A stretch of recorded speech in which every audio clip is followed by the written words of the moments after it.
प्रतापगढ़ राज्य के ढोलकपुर गांव की स्थिति कुछ ऐसी थी कि वह समुद्र के समीप होने के बावजूद वहां के कुछ परिवार गरीबी और बदहाली में जीने को मजबूर थे।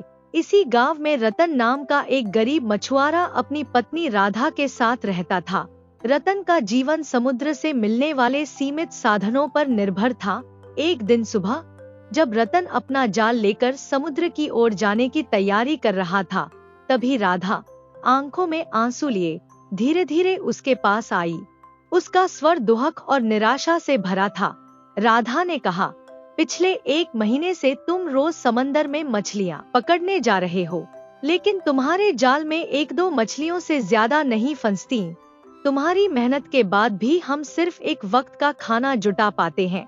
हमारी बाकी रातें तो भूख के साथ ही गुजर जाती हैं। रतन ने राधा की बात को ध्यान से सुना। उसने धीरे से कहा, राधा, मैं जानता हूँ कि हमारी स्थिति बहुत खराब है, लेकिन मैं हर दिन इसी उम्मीद के साथ समंदर में जाल डालता हूँ कि शायद आज किस्मत बदल जाए। तुम्हें मुझ पर और हमारी तकदीर पर भरोसा रखना चाहिए। राधा के आंसू अब और तेज हो गए। उसने कांपती आवाज में कहा, रतन, मुझे तुम्हारी मेहनत पर कोई शक नहीं, लेकिन दूसरों को देखकर मेरे मन में भी सवाल उठते हैं। गांव के बाकी मछुआरों के घर खुशहाली से भरे हैं।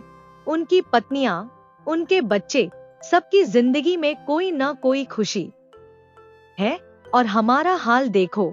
हमारी शादी को 5 साल हो गए हैं, लेकिन आज तक मैं मां नहीं बन सकी। क्या यह गरीबी और यह ताने हमारे हिस्से की किस्मत बन गए हैं?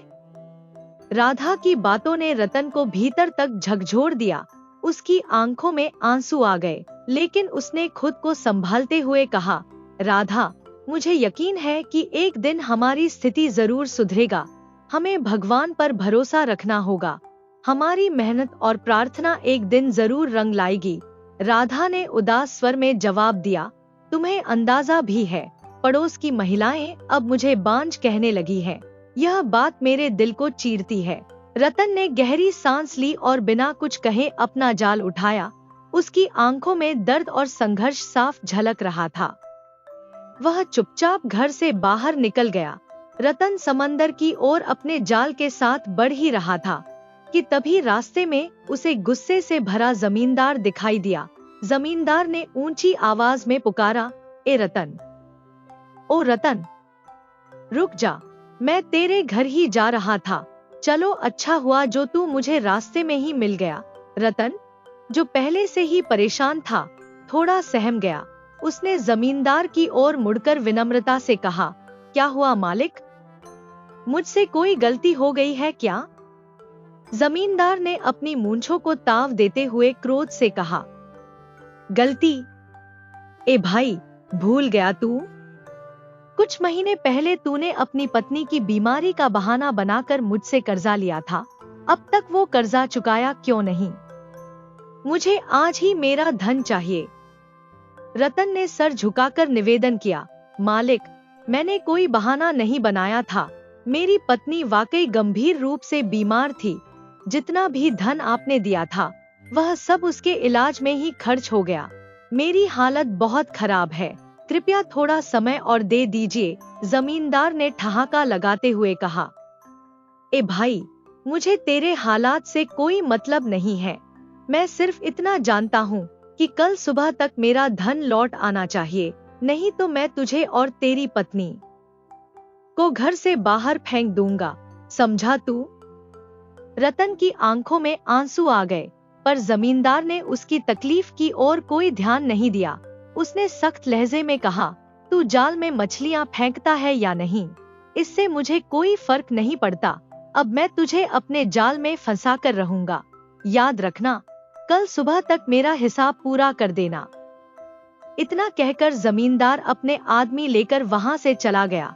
रतन भारी मन से समंदर के किनारे पहुंचा। उसकी आंखों में चिंता और बेपसी साफ झलक रही थी। उसने अपने जाल को पानी में डाला और भगवान से प्रार्थना करने लगा, हे भगवान, मेरी मदद करो। आज मेरे जाल में इतनी मछलियां फंसे कि मैं जमींदार का कर्ज चुका सकूं और अपनी पत्नी को भूखे पेट सोने से बचा सकूं। सूरज धीरे धीरे ढलने लगा। रतन ने बार बार जाल डाला, लेकिन हर बार उसका जाल खाली ही लौटता। उसकी उम्मीदें टूटने लगी। थक हार कर वह किनारे पर बैठ गया और फूट फूट कर रोने लगा। हे ईश्वर, ऐसा क्यों हो रहा है? पिछले कई दिनों से मेरे जाल में कुछ भी नहीं फंस रहा। अगर ऐसा ही रहा तो मुझे और मेरी पत्नी को आज फिर भूखे सोना पड़ेगा। ऊपर से वह जमींदार, उसने साफ साफ धमकी दी है कि अगर मैंने उसका कर्जा नहीं चुकाया तो वह हमें घर से बाहर कर देगा, मेरा घर छीन लेगा। मैं क्या करूं? मैं किससे मदद मांगूं? रतन की आंखें नम थी और उसका दिल भारी। समंदर की लहरें भी उसकी बेपसी पर जैसे आंसू बहा रही थी।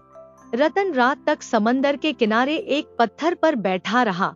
उसकी आंखें समंदर की लहरों पर टिकी थी और मन में गहरी निराशा छाई हुई थी। तभी अंधेरे में से एक वृद्ध साधु प्रकट हुआ। उसकी सफेद दाढ़ी और चमकती आंखों ने उसे एक रहस्यमय आभा दी। उसने रतन को ध्यान से देखा और बोले, बेटा, इतनी रात में समंदर के पास क्यों बैठे हो? घर जाओ। रतन ने सिर झुका लिया और थके हुए स्वर में बोला, साधु महाराज, घर जाकर क्या करूंगा? मेरी पत्नी राधा मेरा इंतजार कर रही होगी। यह सोचकर कि मैं कुछ मछलियां बेचकर और सब्जियां लेकर लौटूंगा, लेकिन आज तो मेरे जाल में एक भी मछली नहीं फंसी। मैं उसे क्या जवाब दूं? साधु मुस्कुराए और बोले, चिंता मत करो, समय हर किसी का बदलता है, तुम्हारा भी बदलेगा। लेकिन याद रखना, आधी रात के समय समंदर के पास रहना उचित नहीं। जिस तरह तुम्हारी एक दुनिया है, वैसे ही समंदर की भी अपनी अलग दुनिया है।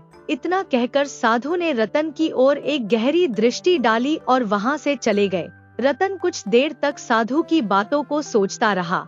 फिर उसने अपने आप से कहा, चलो, क्यों न एक बार और कोशिश कर लूं? शायद कोई चमत्कार हो जाए। उसने अपने जाल को उठाया और समंदर की ओर बढ़ गया। जैसे ही उसने जाल को पानी में फेंका, अचानक उसे महसूस हुआ कि जाल भारी हो गया है। उसकी आंखें चमक उठीं। अरे, लगता है कोई बड़ी मछली फंस गई है। हाँ, फंस गई। अब इसे बाहर निकालता हूँ। रतन ने पूरी ताकत से जाल खींचा, लेकिन जो उसने देखा, उसे देखकर उसकी आंखें विस्मय से चौड़ी हो गईं। जाल में कोई मछली नहीं, बल्कि एक सुंदर, लगभग 5-6 साल का बच्चा फंसा हुआ था। बच्चा जीवित था और उसकी त्वचा दूध जैसी उजली थी। वह आश्चर्य में पड़ गया और बड़बड़ाया, हे भगवान, यह कैसे संभव है? यह तो चमत्कार है। रतन ने जल्दी से बच्चे को जाल से बाहर निकाला। उसने देखा कि बच्चा अपनी मुट्ठी को कसकर बंद किए हुए था। रतन ने धीरे धीरे उसकी मुट्ठी खोली तो उसकी सांसें थम गईं। मुट्ठी में एक चमचमाती हुई हीरे की अंगूठी थी। यह अंगूठी तो बहुत कीमती है। यह बच्चा और यह अंगूठी मेरे जाल में कैसे फंसे? क्या यह सच में भगवान का वरदान है? रतन ने कुछ पल सोचा और फिर निर्णय लिया। उसने बच्चे को अपनी गोद में उठा लिया और प्यार से उसकी ओर देखा। शायद ईश्वर ने मुझे यह बच्चा किसी विशेष उद्देश्य के लिए भेजा है। मैं इसे अपने घर ले जाता हूँ। यह बच्चा मेरे जीवन में उजाला लाएगा। इतना कहते हुए रतन उस बच्चे को लेकर अपने छोटे से घर की ओर चल पड़ा। उधर रतन की पत्नी राधा घर के आंगन में बेसब्री से उसका इंतजार कर रही थी। जैसे ही रतन दरवाजे पर पहुंचा, राधा की नजर उसके हाथ में पकड़े एक सुंदर से बच्चे पर पड़ी। हैरान होते हुए राधा बोली, ये बच्चा कौन है? यह तो बड़ा ही सुंदर है। रतन ने एक गहरी सांस ली और बोला, भाग्यवान, यह बच्चा मेरे जाल में फंसा था। सोचो यह कैसा चमत्कार है। मैं भी कुछ समझ नहीं पा रहा हूँ कि ये सब कैसे हुआ। राधा ने बच्चे को ध्यान से देखा और उसकी मासूमियत पर मोहित होकर बोली, जो भी हो, यह बच्चा तो बेहद प्यारा है और फिर हमारी तो कोई संतान भी नहीं है। क्यों न इसे अपना लें? रतन की आंखों में संकोच और चिंता का भाव उभरा। उसने कहा, तुम ठीक कह रही हो राधा, लेकिन हम तो खुद ही मुश्किलों में जी रहे हैं। रोज की रोटी जुटाना तक मुश्किल है। ऊपर से इस बच्चे का पालन पोषण कैसे करेंगे? राधा ने आश्वासन भरे शब्दों में कहा, हो सकता है इस बच्चे के आने से हमारी किस्मत बदल जाए। यह भगवान का वरदान है। रतन थोड़ी देर तक चुप खड़ा रहा, फिर राधा से बोला, राधा, एक और मुसीबत है। जमींदार आज धमकी देकर गया है कि अगर कल तक उसका कर्ज नहीं चुकाया तो वह हमें घर से बाहर निकाल देगा। राधा चिंतित हो गई। उसने बच्चे की ओर देखा जो अब उसकी गोद में शांत बैठा था। तभी रतन ने धीरे से कहा, इस बच्चे के हाथ में एक हीरे की अंगूठी थी। मैं सोच रहा हूँ कि क्यों न उस अंगूठी को जमींदार को दे आऊं। शायद वह इसके बदले हमारा कर्ज माफ कर दे। राधा ने मुस्कुराते हुए रतन की ओर देखा और कहा, यह अंगूठी बेशक बहुत कीमती है, लेकिन इससे भी ज्यादा कीमती यह बच्चा है। यह हमारे जीवन में खुशियों की रोशनी लेकर आया है। इसे भगवान ने हमें सौंपा है। राधा ने बच्चे के सिर पर प्यार से हाथ फेरते हुए कहा, आज से यह हमारा बेटा है। हम इसे नीलेश कहकर बुलाएंगे। रतन ने राधा की बातों पर सहमति में सिर हिलाया। उसकी आंखों में अब चिंता की जगह एक नई उम्मीद झलक रही थी। अगले दिन रतन ने अपनी झोपड़ी के कोने में रखी छोटी सी थैली से उस कीमती हीरे की अंगूठी निकाली। अंगूठी को देखते हुए उसकी आंखों में बेचैनी और राहत का मिलाजुला भाव था। उसने ठान लिया था कि यह अंगूठी जमींदार को देकर अपने ऊपर का कर्ज खत्म करेगा। रतन अंगूठी को सावधानी से पकड़ते हुए जमींदार की हवेली की ओर चल पड़ा। जमींदार अपने बड़े से आंगन में महंगी कुर्सी पर बैठे हुए हुक्के का आनंद ले रहा था।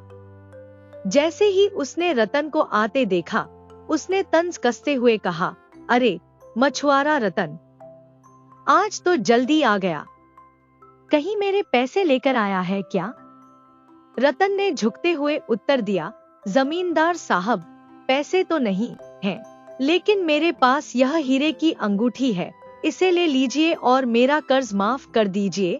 जमींदार ने चौंकते हुए अंगूठी को देखा। उसकी आंखें चमक उठीं। अरे वाह, यह अंगूठी तो बहुत कीमती लगती है। कहाँ से मिली तुझे यह? रतन ने शांत स्वर में कहा, कल जब मैंने समंदर में जाल फेंका था तो यह अंगूठी मुझे मछली के अंदर से मिली। बस अब आप इसे रख लीजिए और मुझे मेरा घर और चैन लौटा दीजिए। जमींदार ने हंसते हुए अंगूठी को झपट लिया। बहुत बढ़िया रतन, यह अंगूठी अब मेरी हुई और तुम्हारा सारा कर्ज अब माफ। जाओ और अपनी जिंदगी जियो। रतन सिर झुकाए चुपचाप वहां से चला गया। लेकिन जैसे ही रतन की परछाई जमींदार की हवेली से बाहर निकली, जमींदार ठहाका मारकर हंसने लगा। क्या मूर्ख है ये रतन, इतनी कीमती अंगूठी इतनी कम कर्ज के बदले मुझे दे गया। अगर यह अंगूठी राज्य के बाजार में बेचता तो इसकी जिंदगी बदल जाती, लेकिन मूर्खों के साथ ऐसा ही होता है। जमींदार ने अंगूठी को अपने हाथों में उठाकर ध्यान से देखा। उसकी आंखों में लालच की चमक थी। तभी हवेली के अंदर अचानक से अंधेरा छा गया। जमींदार को महसूस हुआ कि उसके पीछे किसी की मौजूदगी है। उसने धीरे धीरे पीछे मुड़कर देखा और उसकी आंखें भय से फटी रह गईं। वहां एक भयानक दिखने वाला मानव खड़ा था, जिसकी लाल जलती हुई आंखें और विकराल चेहरा किसी राक्षस के समान था। उसके चारों ओर काले धुएं का घेरा था और उसकी उपस्थिति ने पूरे वातावरण को ठंडा कर दिया। जमींदार कांपते हुए बोला, कौन हो तुम और यहाँ क्यों आए हो? भयानक मानव गरजते हुए बोला, मूर्ख इंसान, यह अंगूठी मेरी है, इसे मेरे हवाले कर दो। जमींदार ने अंगूठी को कसकर पकड़ लिया और बोला, नहीं, यह मेरी है, मैंने इसे ईमानदारी से लिया है। राक्षस जैसी वह आकृति अचानक एक काले धुएं में बदल गई और तेजी से जमींदार की ओर बढ़ी। धुआं जमींदार के मुंह और नाक के रास्ते उसके शरीर में समा गया। जमींदार के शरीर ने कांपना शुरू कर दिया। उसकी आंखें लाल हो गईं और उसका चेहरा डरावना और अजीब हो गया।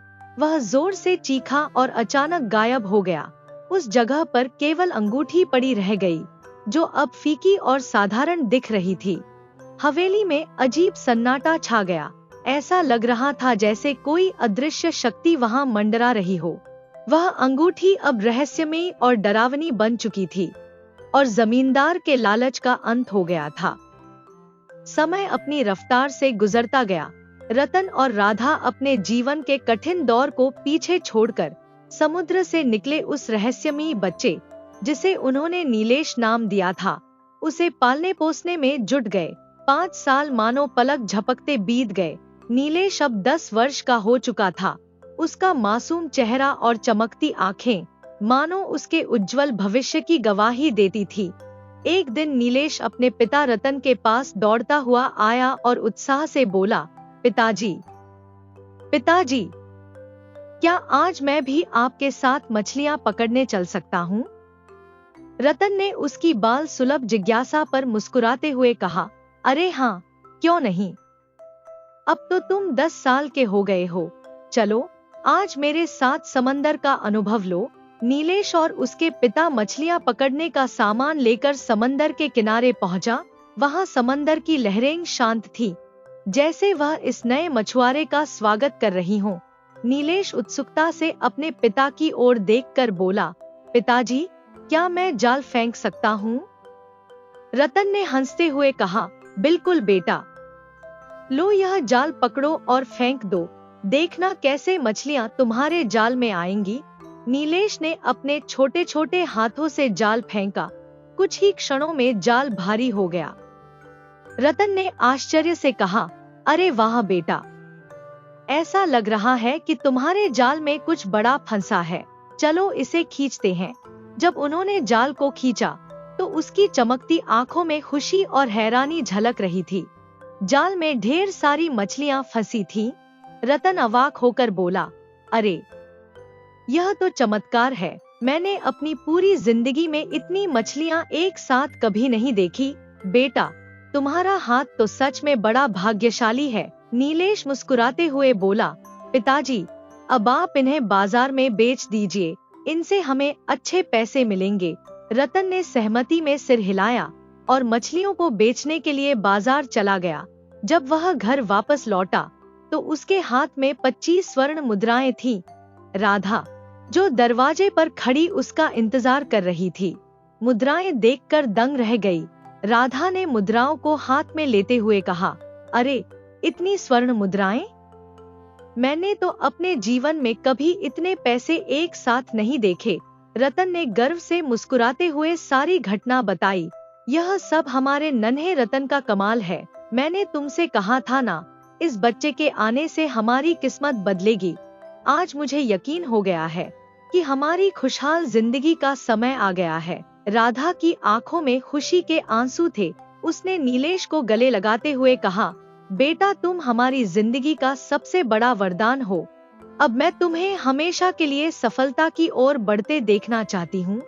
रतन और राधा दोनों नीलेश को देखकर मुस्कुरा रहे थे। उनके मन में नई उम्मीद और खुशहाली का सूरज चमकने लगा था। उस दिन के बाद से नीलेश हर रोज अपने पिता के साथ मछलियां पकड़ने समुद्र जाता। यह अद्भुत बात थी कि जब भी नीलेश अपना जाल फेंकता, मछलियां मानो उस जाल में आने का इंतजार ही कर रही हों। समय बीतता गया और देखते ही देखते रतन के पिता नीलेश के प्रयासों की वजह से ढोलकपुर गांव के सबसे संपन्न मछुआरे बन गए। समय का पहिया तेजी से घूमता रहा। इस तरह 10 साल और बीत गए। अब नीलेश 20 वर्ष का एक आकर्षक और परिश्रमी युवक बन चुका था। एक दिन थकावट के कारण नीलेश अपने घर में गहरी नींद में सोया हुआ था, लेकिन अचानक उसकी आंख खुल गई। उसने देखा कि वह अपने घर में नहीं, बल्कि एक अद्भुत स्थान पर था। नीलेश ने चारों ओर नजर दौड़ाई। सामने एक सुंदर गांव फैला हुआ था, जो समुद्र के बीच स्थित था। यह स्थान किसी स्वर्ग से कम नहीं लग रहा था। पानी के चारों ओर रंग बिरंगे पेड़ और फूल लहराते हुए दिख रहे थे। नीलेश ने अपने आप से कहा, मैं तो अपने घर में सोया हुआ था, फिर यहाँ कैसे आ गया? यह जगह इतनी अद्भुत क्यों लग रही है? तभी अचानक रंग बिरंगी किरणें चारों ओर फैलने लगी। उनकी चमक इतनी तेज थी कि नीलेश अपनी आंखें मसलने लगा। अगले ही पल इन किरणों ने एक भव्य और सुंदर पुरुष का रूप धारण कर लिया। वह पुरुष दिव्य आभा से घिरा हुआ था और उसकी उपस्थिति इतनी प्रभावशाली थी कि रतन मंत्रमुग्ध हो गया। वह दिव्य पुरुष मुस्कुराते हुए रतन की ओर बढ़ा और कहा, नीलेश, बहुत जल्द तुम्हें एक बड़ा कार्य करना है। एक ऐसी शक्ति का विनाश करना है जो इस दुनिया के लिए खतरा बन चुकी है। यह सुनकर रतन आश्चर्यचकित हो गया। उसने पूछा, आप कौन हैं? और मुझे यह सब क्यों बता रहे हैं? मैं यहाँ कैसे आया? उस दिव्य पुरुष ने गंभीर स्वर में उत्तर दिया, मैं समुद्र का देवता हूँ। यह स्थान तुम्हारे लिए तैयार किया गया है। यह अंगूठी लो, यही वह हथियार है जिससे तुम उस दुष्ट शक्ति का अंत करोगे। समय आने पर तुम्हें इसके महत्व का पता चल जाएगा। नीलेश ने देखा कि समुद्र देवता ने उसके हाथ में एक चमचमाती हुई अंगूठी रख दी। वह अंगूठी असाधारण प्रतीत हो रही थी। नीलेश ने चकित होकर पूछा, यह अंगूठी क्यों दी गई है और मैं इसे लेकर क्या करूं? देवता ने शांत स्वर में कहा, समय सब कुछ बताएगा। अभी इसे अपने पास सुरक्षित रखो। जब समय आएगा यह अंगूठी तुम्हारी सबसे बड़ी ताकत बनेगी। अगले ही पल समुद्र देवता गायब हो गए और नीलेश ने अपने आप को फिर से अपने घर में पाया। वह बिस्तर पर लेटा हुआ था, लेकिन उसकी मुट्ठी में वही अंगूठी चमक रही थी।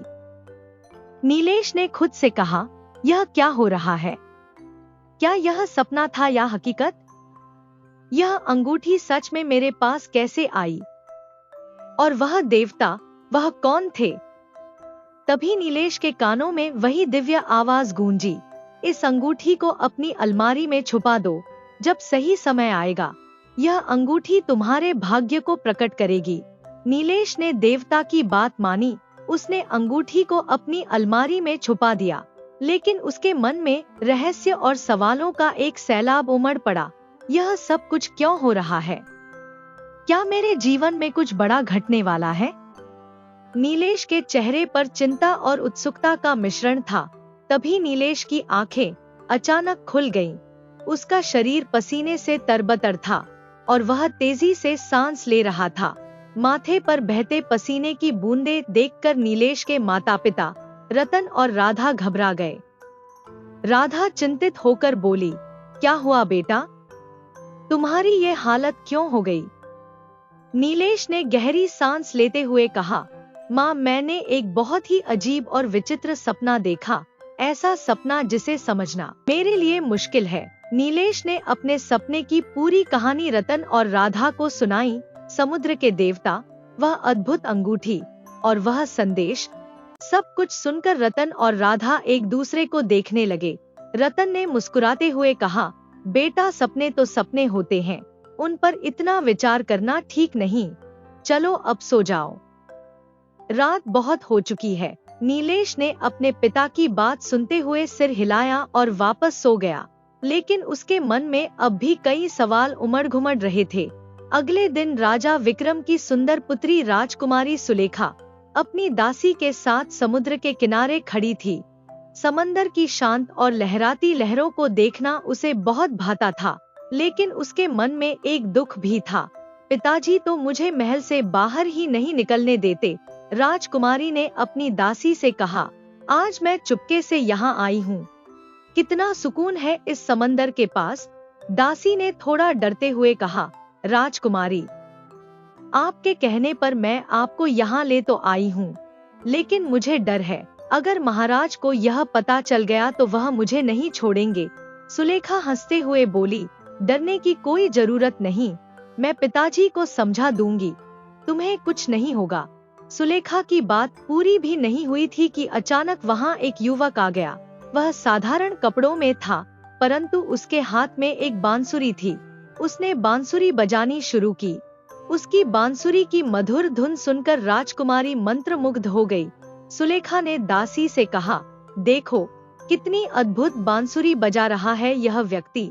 मैंने ऐसा संगीत पहले कभी नहीं सुना। लेकिन अगले ही पल उस व्यक्ति की आंखें अचानक लाल हो गईं। उसकी मुस्कान भयानक लगने लगी। इससे पहले कि कोई कुछ समझ पाता, वह युवक अचानक सुलेखा के पास आया और उसका हाथ पकड़ लिया। सुलेखा डर से चिल्लाई, लेकिन वह युवक एक तेज हवा के झोंके के साथ राजकुमारी को गायब कर चुका था। दासी यह देखकर डर से कांपने लगी। उसके हाथ पैर ठंडे पड़ गए। किसी तरह हिम्मत जुटाकर वह महल की ओर भागी। महल में पहुंचकर दासी ने सारी घटना राजा विक्रम को बताई। दासी कांपती हुई बोली, महाराज, मेरी आंखों के सामने राजकुमारी सुलेखा गायब हो गई। वह व्यक्ति कौन था मैं नहीं जानती। राजा विक्रम क्रोध में गरजते हुए बोले, मूर्ख दासी, तुम्हारी हिम्मत कैसे हुई मेरी बेटी को महल से बाहर ले जाने की? मैंने स्पष्ट मना किया था कि सुलेखा महल से बाहर न जाए, और तुम उसे समंदर के पास ले गईं। दासी घुटनों के बल गिरते हुए बोली, महाराज, मैं मजबूर थी। राजकुमारी सुलेखा ने मुझसे जिद की, मैं मना नहीं कर पाई। मुझे क्षमा कर दीजिए। राजा विक्रम की आंखों में क्रोध के साथ चिंता भी झलक रही थी। वह समझ गए थे कि यह कोई साधारण घटना नहीं थी। उनकी बेटी को बचाने के लिए अब कुछ असाधारण करना होगा। राजा विक्रम ने अपनी पुत्री की खोज का प्रण लिया। वह तुरंत दासी और कुछ सैनिकों को साथ लेकर समुद्र किनारे पहुंचा। वहां का दृश्य शांत था, लेकिन राजा के मन में गहरी बेचैनी थी। तभी एक डरासमा मछुआरा दौड़ता हुआ राजा के सामने आ खड़ा हुआ। कौन हो तुम? राजा ने अपनी गहरी आवाज में पूछा। महाराज, मैं एक साधारण मछुआरा हूँ। जब वह अजनबी आपकी पुत्री को ले जा रहा था, तब मैं दूर से सब देख रहा था। राजा विक्रम की आंखों में आशा की चमक उभरी। तुमने उस व्यक्ति को देखा? कौन था वह? मछुआरे ने सहमते हुए कहा, महाराज, वह तो हमारे गांव का जमींदार है। लेकिन यह कैसे संभव है? वह तो 15 वर्ष पहले अचानक लापता हो गया था। यह सुनकर राजा के चेहरे पर चिंता की लकीरें गहरी हो गईं। जमींदार? और वह लापता हो गया था? यह रहस्य और भी गहरा हो गया है। अब तो इस पहेली को सुलझाने के लिए किसी सिद्ध पुरुष की सहायता लेनी पड़ेगी। मछुआरे ने सलाह दी, महाराज, इस समुद्र से थोड़ी दूर जंगल में एक चमत्कारी साधु महाराज रहते हैं। वह इन अद्भुत घटनाओं के बारे में जानने की शक्ति रखते हैं। मुझे लगता है कि आपको उनके पास जाना चाहिए। राजा विक्रम ने तुरंत सैनिकों को आदेश दिया और वे साधु महाराज के आश्रम की ओर बढ़ गए। घने जंगल के बीच साधु महाराज तपस्या में लीन थे। राजा ने विनम्रता पूर्वक उनके चरणों में शीश नवाया। साधु महाराज, राजा ने गहरी आवाज में कहा, मैं आपकी शरण में आया हूँ। मेरी पुत्री सुलेखा को किसी अज्ञात व्यक्ति ने अगवा कर लिया है। मछुआरे ने बताया कि वह व्यक्ति हमारे गांव का जमींदार था, जो 15 वर्ष पहले गायब हो गया था। कृपया इस रहस्य से पर्दा उठाइए। साधु ने आंखें खोली। उनके चेहरे पर गंभीरता थी। राजन, यह साधारण घटना नहीं है। उस जमींदार के शरीर पर समंदर के एक दैत्य ने कब्जा जमा रखा है। वही दैत्य आपकी पुत्री को लेकर गया है। दैत्य? लेकिन वह तो इंसान जैसा दिख रहा था। राजा ने विस्मय से कहा, यह दैत्य की माया है। साधु ने समझाया, लेकिन यह रहस्य तभी सुलझ सकता है जब समंदर की कोई जलपरी हमारी सहायता करे। केवल जलपरी ही बता सकती है कि वह दैत्य इस समय कहाँ है। तो हमें क्या करना होगा साधु महाराज? राजा ने उत्सुकता से पूछा। साधु महाराज ने कहा, चलो मेरे साथ। साधु महाराज ने अपनी मंत्र शक्ति से समंदर की लहरों को बुलाया। लहरें अचानक तेज हो गईं, जैसे किसी अदृश्य शक्ति ने उन्हें जागृत कर दिया हो। राजा विक्रम और उनकी पूरी सेना अवाक होकर इस दृश्य को देख रहे थे। तभी समंदर की गहराइयों से एक अद्भुत प्रकाश फूटा और एक सुंदर जलपरी जल से बाहर आकर खड़ी हो गई। वह जलपरी किसी दिव्य मूर्ति की तरह लग रही थी। उसकी आंखें गहरे नीले रंग की थी। उसके लंबे सुनहरे बाल मोतियों की तरह चमक रहे थे और उसकी पूंछ पर रंग बिरंगे चमकीले पैटर्न थे। साधु महाराज ने जलपरी की ओर गंभीरता से देखते हुए कहा, हे जलपरी, हमने तुम्हें इस संकट की घड़ी में बुलाया है। राजा विक्रम की पुत्री को एक दैत्य ने अगवा कर लिया है। हमें बताओ कि वह दैत्य कहाँ है और उसे हराने का उपाय क्या है। जलपरी ने अपनी मधुर लेकिन चिंतित आवाज में कहा, वह दैत्य समंदर के बीच बने हमारे गांव में रहता है। वह गांव जलपरियों का निवास है, जहां हम अपने परिवारों के साथ इंसानों की तरह रहते हैं। लेकिन वह दैत्य बहुत खतरनाक है। राजा विक्रम चौंक कर बोले, यह गांव कहाँ है और वह दैत्य मेरी पुत्री के साथ क्या करना चाहता है। जलपरी ने गहरी सांस ली और गंभीरता से कहा, वह दैत्य काले तंत्र की खतरनाक क्रिया कर रहा है। उसे अपना खोया हुआ शरीर वापस चाहिए और इसके लिए वह तुम्हारी पुत्री के खून का उपयोग करना चाहता है।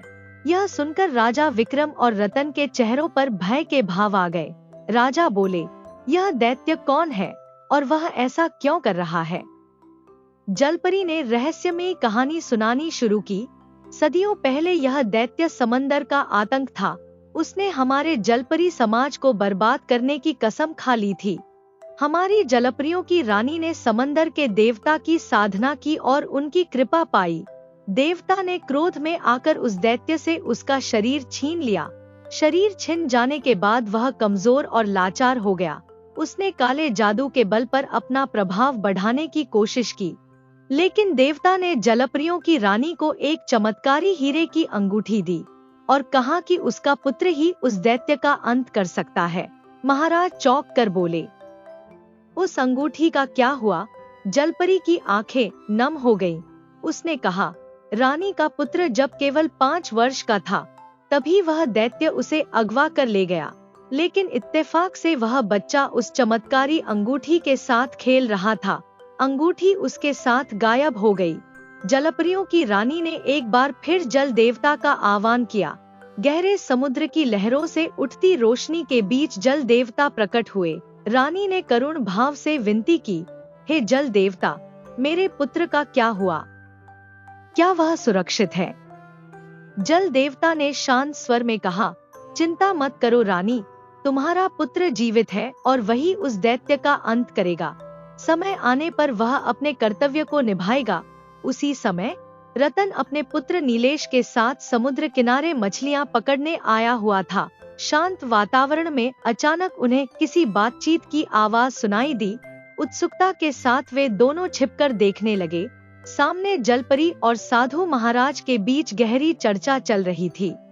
साधु ने जलपरी से पूछा, तो यह दैत्य कहाँ है और उसका अंत कौन कर सकता है? जलपरी ने गंभीर स्वर में जवाब दिया, वह दैत्य समुद्र के बीच जलपरियों के गांव में छिपा है।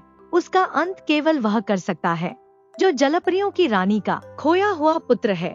तभी साधु की नजर रतन और नीलेश पर पड़ी। वह तुरंत पहचान गया, रतन, यह तुम ही हो। 15 वर्ष पहले तुम मुझे समुद्र किनारे उदास बैठे मिले थे। जलपरी ने नीलेश की ओर देखा और उसकी आंखों में चमक आ गई।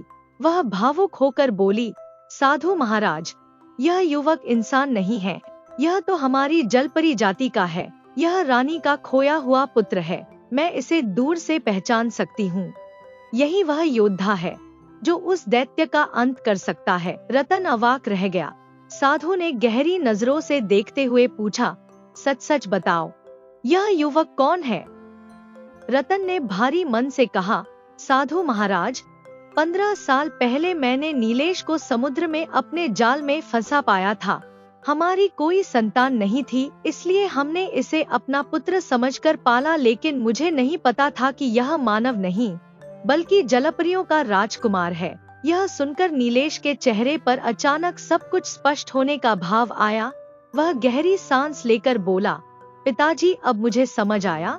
जो सपने मुझे बार बार आते थे वे सपने नहीं थे बल्कि वास्तविकता थी। जल देवता सचमुच मेरे पास आए थे। अब समय आ गया है कि मैं अपनी जिम्मेदारी निभाऊं। इतना कहकर नीलेश तेज कदमों से घर की ओर दौड़ पड़ा। उसने अलमारी खोलकर वह चमचमाती हीरे की अंगूठी निकाली जो उसे जल देवता ने दी थी। वह अंगूठी को हाथ में लेकर साधु और जलपरी के पास लौटा। अंगूठी को देखकर जलपरी की आंखें चमक उठीं। वह बोली, यही वह अंगूठी है जो दैत्य का अंत कर सकती है और इसे केवल तुम ही उपयोग कर सकते हो। नीलेश ने अंगूठी को देखते हुए कहा, अब मुझे उस दैत्य का सामना करना है, मुझे बताइए मैं वहां कैसे पहुंच सकता हूँ। जलपरी ने गंभीर स्वर में कहा, तुम इंसान नहीं हो, अपनी आंखें बंद करो और केवल यह सोचो कि तुम उस दैत्य के पास हो, तुम्हारी शक्तियां तुम्हें वहीं पहुंचा देंगी। नीलेश ने अपनी आंखें बंद की और मन ही मन जलपरी की बताई विधि को दोहराने लगा। अगले ही पल उसके चारों ओर रंग बिरंगी किरणें चमकने लगी। हवा में एक तेज झोंका उठा और वह वहां से गायब हो गया। जब उसने अपनी आंखें खोली तो उसने खुद को एक अद्भुत और रहस्यमय गांव में पाया, जो समुद्र के बीचों बीच स्थित था। नीलेश ने हैरानी से इधर-उधर देखा और अचानक उसकी नजरें पास की झाड़ियों पर पड़ी। झाड़ियों में एक सुंदर लड़की बेहोश पड़ी हुई थी। उसके सुनहरे बाल बिखरे हुए थे और उसका चेहरा मासूमियत और कष्ट का मेल प्रतीत हो रहा था। नीलेश ने झाड़ियों के पास जाकर उसे गौर से देखा। उसने तुरंत समझ लिया कि यह वही राजकुमारी सुलेखा है जिसे बचाने के लिए उसे भेजा गया है। राजकुमारी सुलेखा। नीलेश ने झुककर उसके कंधे हिलाते हुए कहा, जागिए राजकुमारी, आप सुरक्षित हैं। कुछ पल बाद राजकुमारी ने धीमे धीमे आंखें खोली।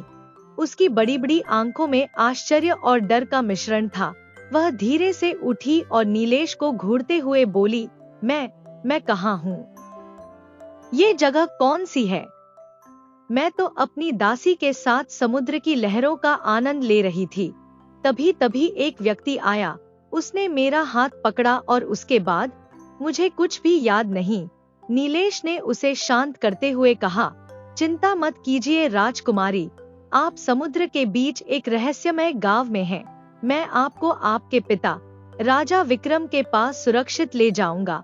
नीलेश ने उसकी बात पूरी ही की थी कि अचानक वहां काले धुएं का एक गुबार छा गया। वह धुआं घूमते घूमते मानवीय आकार लेने लगा। जब धुआं शांत हुआ तो सामने जमींदार का रूप दिखाई दिया, लेकिन उसकी लाल आंखें और खौफनाक मुस्कान इस बात का प्रमाण थी कि वह कोई साधारण व्यक्ति नहीं था। नीलेश ने साहस से आगे बढ़ते हुए कहा, मैं जानता हूँ कि तुम कौन हो। तुम समुद्र का वही दैत्य हो जिसने इस जमींदार के शरीर पर कब्जा कर रखा है। मैं तुम्हें चेतावनी देता हूँ, इस शरीर को तुरंत छोड़ दो। दैत्य, जो अब जमींदार के रूप में खड़ा था, ठहाका लगाते हुए बोला, तुम सच में बहुत बहादुर हो, लेकिन मूर्ख भी। मैं जानता हूँ कि तुम जलपरियों की रानी के पुत्र हो, लेकिन याद रखो, तुम मेरा कुछ नहीं बिगाड़ सकते। उसने आगे कहा, जैसे ही रात होगी मैं इस राजकुमारी का खून निचोड़ लूंगा। उसके खून से मेरी काली तांत्रिक क्रिया पूरी होगी और मेरा असली शरीर मुझे वापस मिल जाएगा। उसके बाद इस संसार की कोई भी शक्ति मेरा कुछ नहीं बिगाड़ सकेगी। नीलेश के चेहरे पर गुस्से और दृढ़ता के भाव थे। वह जानता था कि यह लड़ाई आसान नहीं होगी, लेकिन उसे अपने लक्ष्य पर विश्वास था। उसने अपनी मुट्ठी भींची और अपनी योजना को पूरा करने के लिए खुद को तैयार किया। तभी रंग बिरंगी किरणों के साथ जल देवता एक सुंदर और तेजस्वी पुरुष के रूप में प्रकट हुए। उनके चारों ओर दिव्य आभा फैली हुई थी। उन्होंने गहरे स्वर में नीलेश से कहा, तुरंत अपने हाथ की हीरे की अंगूठी निकालकर जमींदार के शरीर पर फेंक दो। जैसे ही अंगूठी उसके शरीर से स्पर्श करेगी, दैत्य उसके शरीर से बाहर निकल आएगा और दोनों के शरीर जलकर भस्म हो जाएंगे।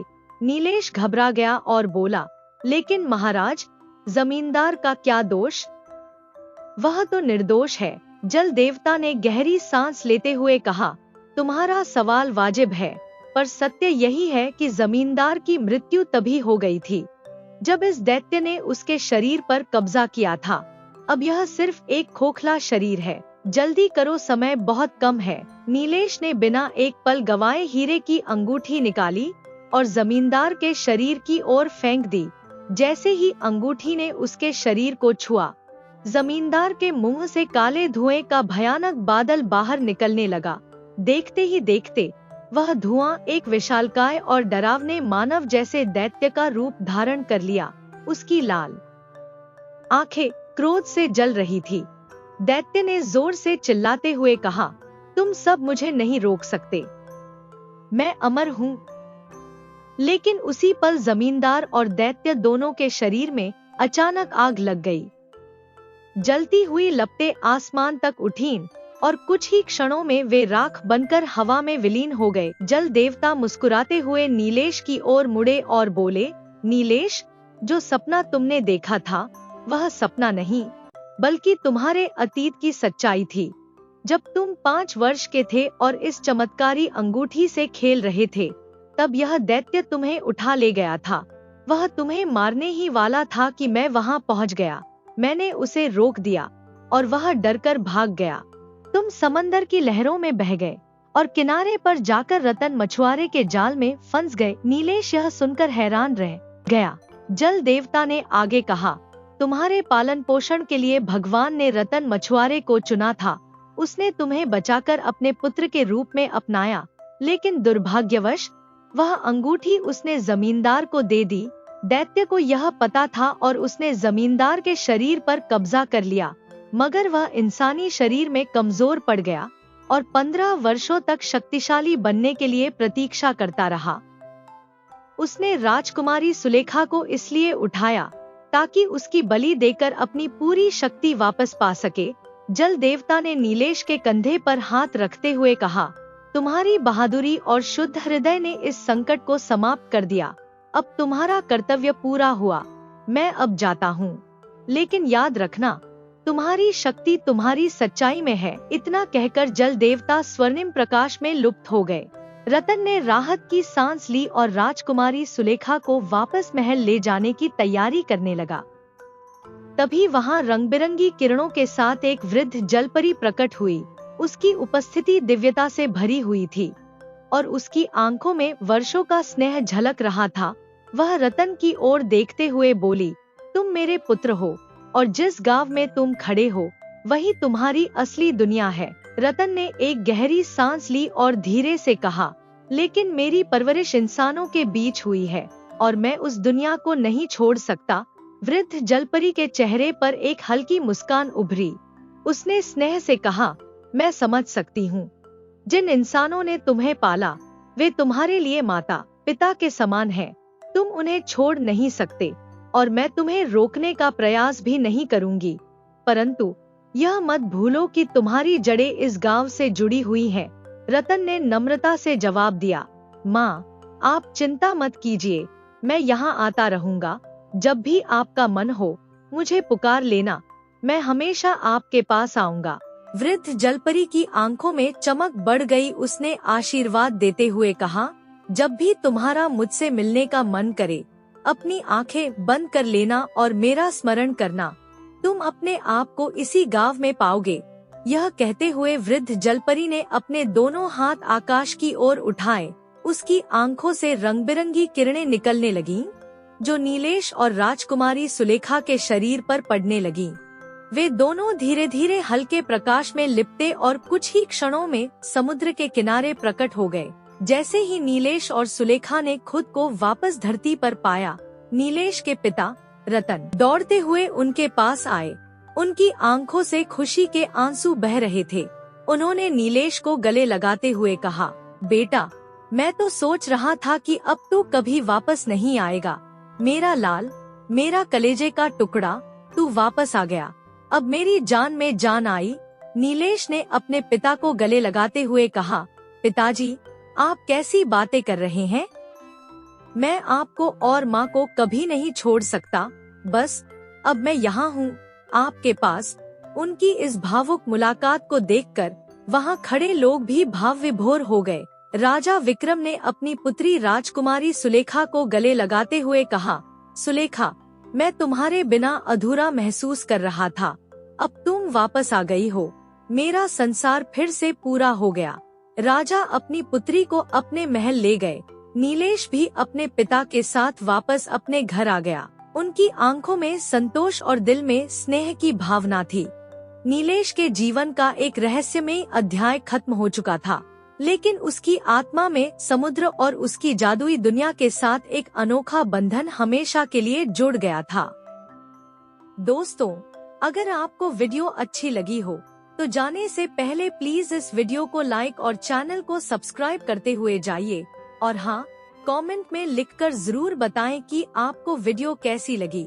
धन्यवाद। हंसते रहिए, मुस्कुराते रहिए, लाइफ में मोटिवेटेड रहिए।